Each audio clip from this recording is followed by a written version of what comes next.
दोस्तों, बरेली जहां कभी एक नाम पर शासन झुक जाया करता था, जहां सड़कों पर आवाज उठती थी और फैसले बदल जाया करते थे, वो चाहे मायावती का दौर रहा हो या मुलायम सिंह यादव का या फिर अखिलेश यादव का, लेकिन इस बार कहानी बदली है और बखूबी बताया गया है कि ये सिर्फ एक कार्रवाई नहीं, ये एक संदेश है और इस संदेश का असर सीधे 2027 तक जाने वाला है। तो दोस्तों, क्या उत्तर प्रदेश के मुख्यमंत्री योगी आदित्यनाथ कुछ ऐसे फैसले ले रहे हैं जिनका असर सीधे 2027 के विधानसभा चुनाव पर पड़ेगा? क्या यह सिर्फ प्रशासनिक कार्रवाई है या एक सुनियोजित राजनीतिक संदेश है? क्योंकि बरेली में जो कुछ हुआ, जो कुछ हो रहा है और जो आगे होगा, यह सब एक इतिहास होगा।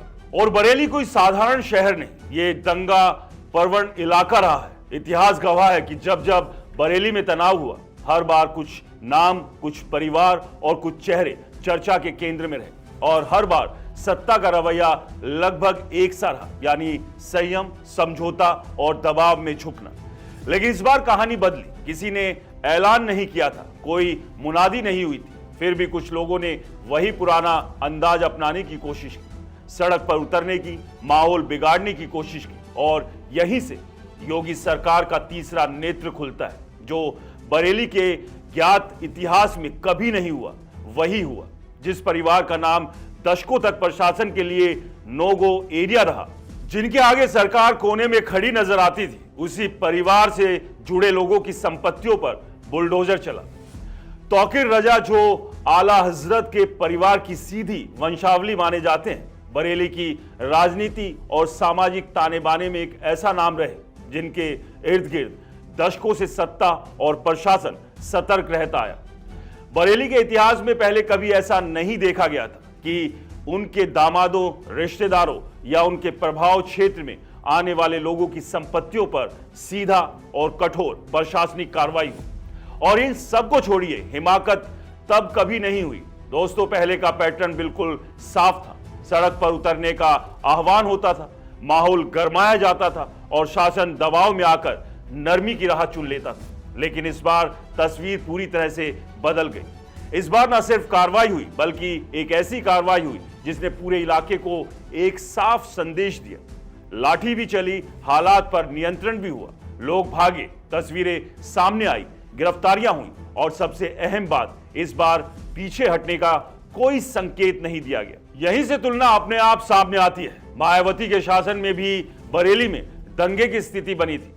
तौकीर रजा को गिरफ्तार किया गया था, लेकिन 24 घंटे के भीतर सरकार को यह एहसास हो गया कि मामला संभालने के तरीके में चूक हो गई है। नतीजा यह हुआ कि राज्य सरकार का विशेष विमान बरेली भेजा गया।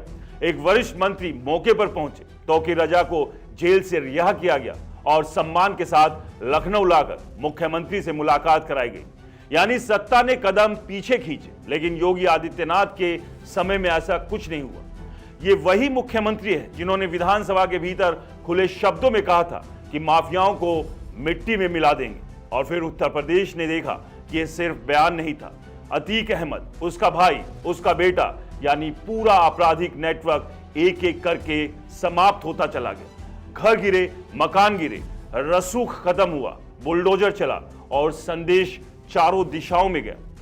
दोस्तों, यही योगी आदित्यनाथ की राजनीतिक और प्रशासनिक यूएसपी मानी जाती है। जो कहते हैं वो करके दिखाते हैं, और राजनीति में संदेश सबसे कीमती मुद्रा होती है। बरेली में जो कुछ हुआ वो सिर्फ एक स्थानीय घटना नहीं, ये एक राजनीतिक संकेत है। एक तरफ की वैक्सीन, आजम खान की वैक्सीन, अतीक मुख्तार की वैक्सीन और अब बरेली की वैक्सीन। इन वैक्सीन का असर कुछ दिनों या हफ्तों का नहीं, इसका प्रभाव महीनों तक रहेगा, सालों तक रहेगा, कम से कम 2027 तक तो जरूर रहेगा। क्योंकि जनमत ना तो टीवी स्टूडियो में बनता है, ना अखबारों की हेडलाइन से तय होता है। जनमत बनता है चाय की टपरी पर, सब्जी मंडी में, तहसील और कचहरी में, स्कूल के स्टाफ रूम में, जहां लोग आधा आधा कप चाय पीते हुए कहते हैं कि इस बार तो मजा आ गया, फलाह के साथ फलाह हो गया, फलाह ने फलाह कर दिया। और दोस्तों, यही असली राजनीति है। अगर मीडिया से सरकारें बनती तो कई दल दशकों तक सत्ता से बाहर ना रहते। तमिलनाडु में कांग्रेस 58 साल से सत्ता में नहीं है, बंगाल में दशकों से नहीं, बिहार, ओडिशा, और ये सूची बहुत लंबी है, क्योंकि आखिर में जनता अपना फैसला खुद तय करती है। वो शांत रहती है, 5 साल देखती है और फिर ईवीएम के कमरे में बिना शोर किए एक बटन दबाकर अपना फैसला सुना देती है। अगर जनता को लगता है कि सरकार के फैसले सही है तो सत्ता लौटती है, अगर नहीं तो सरकार इतिहास बन जाती है। और आज उत्तर प्रदेश में, खासकर पश्चिम यूपी में योगी आदित्यनाथ के फैसलों पर जो चर्चा जमीन पर चल रही है वो उनके पक्ष में जाती दिखाई दे रही है। देखिए दोस्तों, हम पत्रकार हैं, कोई भी बात बिना तर्क के नहीं रखते और जो हकीकत है उससे भी मुंह नहीं मोड़ते। दोस्तों, बरेली ने एक नजीर कायम कर दी है और इस नजीर का असर सिर्फ प्रशासन तक सीमित नहीं रहेगा बल्कि सीधे 2027 के चुनावी मानस पर पड़ेगा। तो फिलहाल हमारी नजर में ये सब कुछ अभी चल रहा है और जिसे लेकर कई सवाल भी हैं कि क्या ये सिर्फ सख्त प्रशासनिक कार्रवाई थी या फिर 2027 की ओर बढ़ाया गया एक सोचा समझा राजनीतिक कदम। बरेली ने साफ कर दिया है कि उत्तर प्रदेश की राजनीति में अब पुराने पैटर्न दोहराए नहीं जा सकते। जो पहले दबाव बनाकर चलता था वो अब कार्रवाई के दायरे में आ रहा है। योगी आदित्यनाथ की राजनीति वायदों को नहीं, संदेशों की राजनीति है और ये संदेश भाषणों से नहीं, फैसलों से दिए जाते हैं। अब ये फैसला जनता के हाथ में है कि वो इन फैसलों को सुरक्षा के रूप में देखती है या सख्ती के रूप में, क्योंकि लोकतंत्र में अंतिम फैसला ना सरकार का होता है, ना विपक्ष का और ना ही मीडिया का।